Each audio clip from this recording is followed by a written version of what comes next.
noodles, rasa mie goreng, cassava, singkong.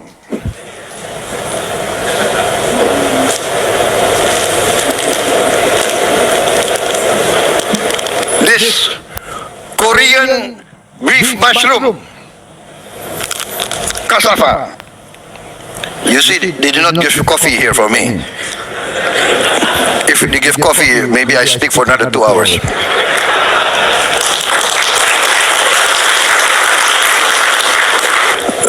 General Clark has faded away today. He's supposed to be here in front of me. But you know, many old soldiers like myself, like General Clark, you know, old soldiers never die. They just fade away. Death is somewhere, but in Indonesia, old soldiers never die and they never fade away. Until the Almighty God calls us, then not only do we fade away, we are called away very fast. Bismillahirrahmanirrahim. Assalamualaikum warahmatullahi wabarakatuh. Salam sejahtera bagi kita sekalian. Shalom. Om Swastiastu. Namo Buddhaya. Salam kebajikan. Good morning, ladies and gentlemen, distinguished participants of the Global Food Security Conference organized by the Atlantic Council. I would like to thank the organizers for inviting me to speak, to give some remarks on this topic. Since yesterday, I took note that a lot of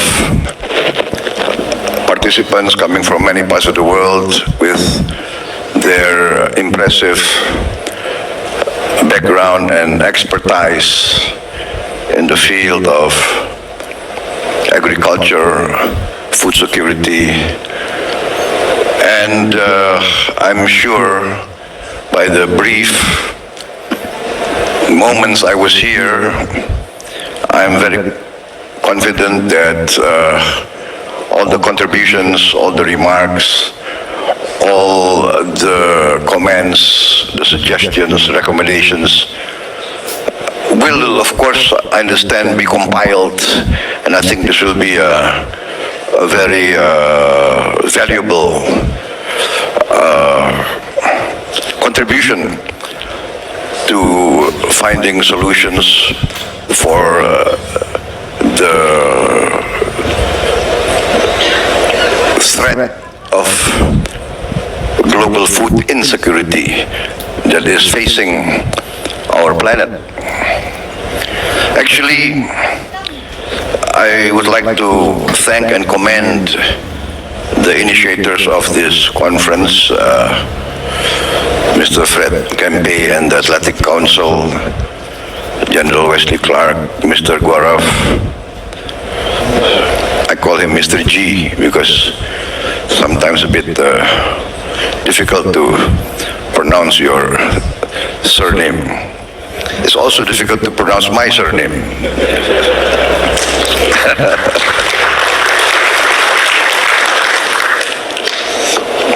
I think my surname is longer than your surname. I would like to thank the initiators for this effort. In fact, in my opinion, the main topic of the whole G20 summit should be about food security.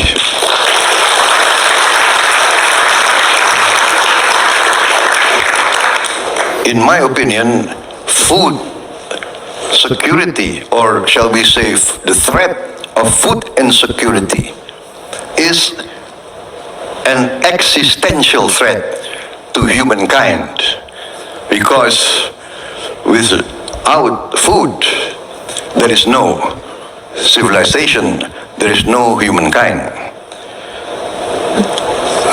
Because of the experts attending here, I do not pretend or aspire to give an expert's perspective. I will give an overview of the Indonesian perspective on this issue. And perhaps this can help contribute to our general understanding. First of all, food, energy, and water actually is one cycle that is interrelated. To secure food, we need water. Water is the essence of life. And to secure food, the speakers before me have emphasized the importance of energy. In this cycle, which in front of us has proven to be a threat of scarcity.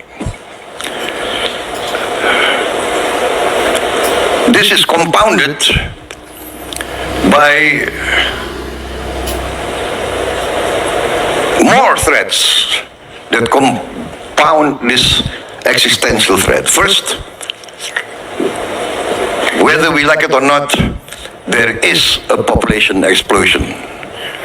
Maybe this is sensitive. There are part of the global elite still very influential, still very powerful, even in my country, that do not like for us to talk about population explosion. But if we are a real leader, sometimes leaders must say unpleasant things. This is a dilemma, it's a paradox, especially for politicians. Especially for politicians who want to get elected.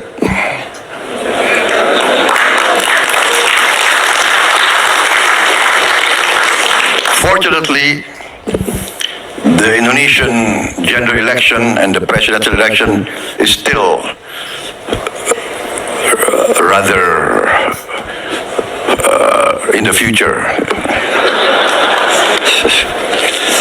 This is the dilemma of people in leadership position. If we warn about a danger coming, they accuse us of being pessimistic. My President Jokowi, this year alone, I think has spoken maybe 25 times more in public, warning the Indonesian people that we are facing difficult times.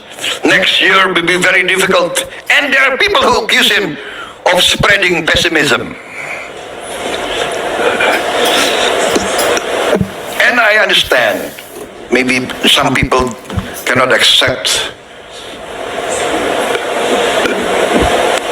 the necessities of how do we face this population explosion. For instance, Indonesia, our increase in population every year is 1.9%.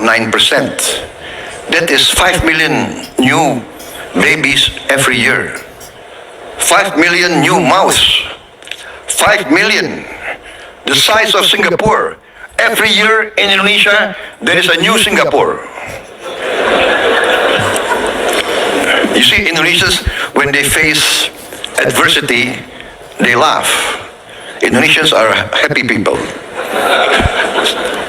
Sometimes we don't know what's ahead of us. maybe we will go somewhere happily. What I'm saying is this: every 10 years, a new Malaysia. What government in the world?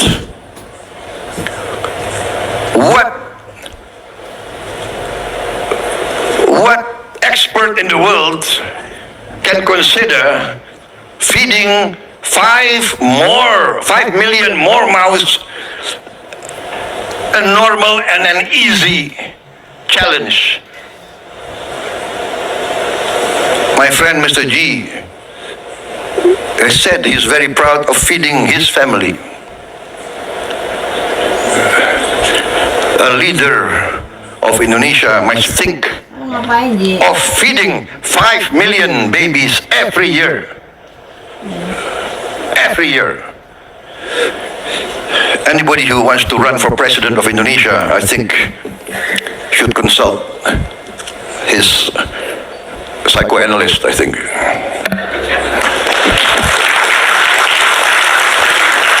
The challenges in front of our government is not an easy challenge, but this is not something that we must be afraid of. As a former soldier, they say former soldiers, old soldiers never die. They just fade away. General Clark has faded away today. He's supposed to be here in front of me. But many old soldiers like myself, like General Clark, old soldiers never die. They just fade away. That is somewhere. But in Indonesia, old soldiers never die and they never fade away. Presiden sehubungan dengan peran dan amanah yang saya jalankan sebagai penasehat khusus aliansi sedunia untuk membasmi malaria. Saya mendapatkan amanah untuk menjadi special advisor di Asia Pasifik. Asia Pasifik ada, Afrika ada, dan seluruh dunia ada Global Council yang ada di New York. Nah, saya melapor pada Pak Jokowi dan di ITK politik karena siapapun yang mendapatkan peran di dunia internasional, apalagi saya mantan presiden, wajib untuk menyampaikan kepada presiden yang sedang mengemban tugas. Saya sampaikan kepada Pak Jokowi, tugas ini penting dan saya terima karena memang ada kewajiban internasional untuk segera mengenyahkan malaria dari muka bumi. Karena kalau tidak akan makin menjadi-jadi. Kita kena COVID-19 yang luar biasa kemarin pandemi itu. Nah, kita tidak ingin masih ada malaria yang kunjungan kerja memanggil nama masa kecilnya dengan Mulyono. Tindakan Mulyono itu terdengar ketika Jokowi sedang menjawab beberapa pertanyaan dari awak media. Tepatnya ketika Jokowi menjawab soal harga bahan pokok di pasar tersebut. Pada setiap kunjungannya, Jokowi kerap kali membagikan kaos. Begitu juga saat ia mengecek harga bahan pokok di Pasar Duku, Kupang, Surabaya. Assalamualaikum warahmatullahi wabarakatuh. Saya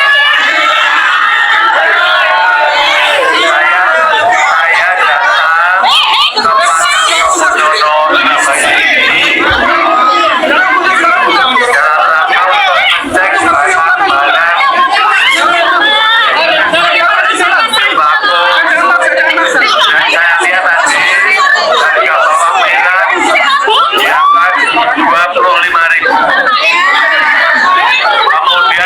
ini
lewat sini.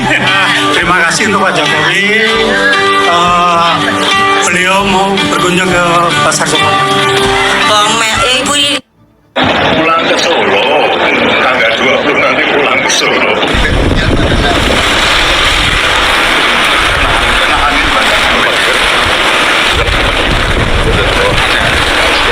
Pak, soal kemarin Pak Menkominfo atau Pak Budi ini mengatakan Bapak ini masih pantas untuk jadi one team press, Pak.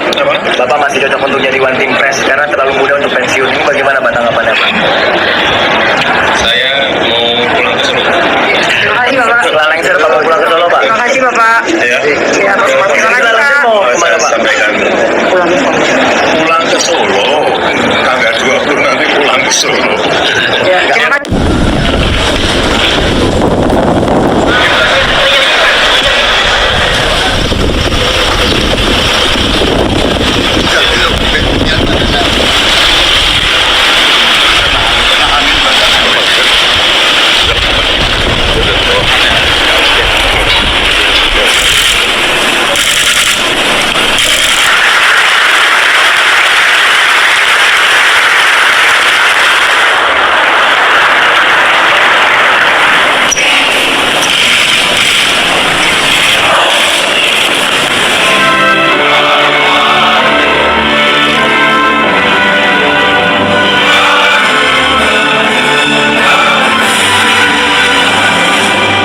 hadirin disilakan duduk kembali.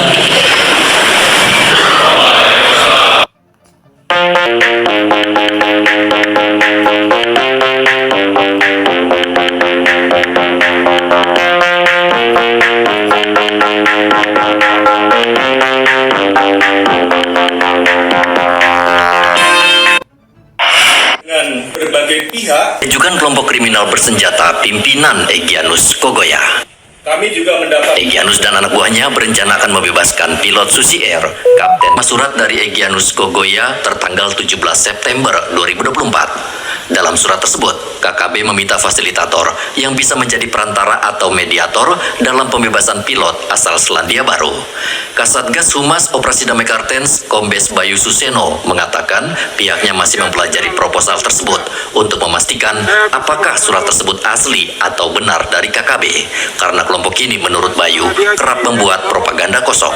kami dari Satgas Operasi Damai Kartens pada prinsipnya telah mempelajari proposal tersebut dan kami akan melakukan pengecekan terlebih dahulu tentang kebenaran isi proposal tersebut.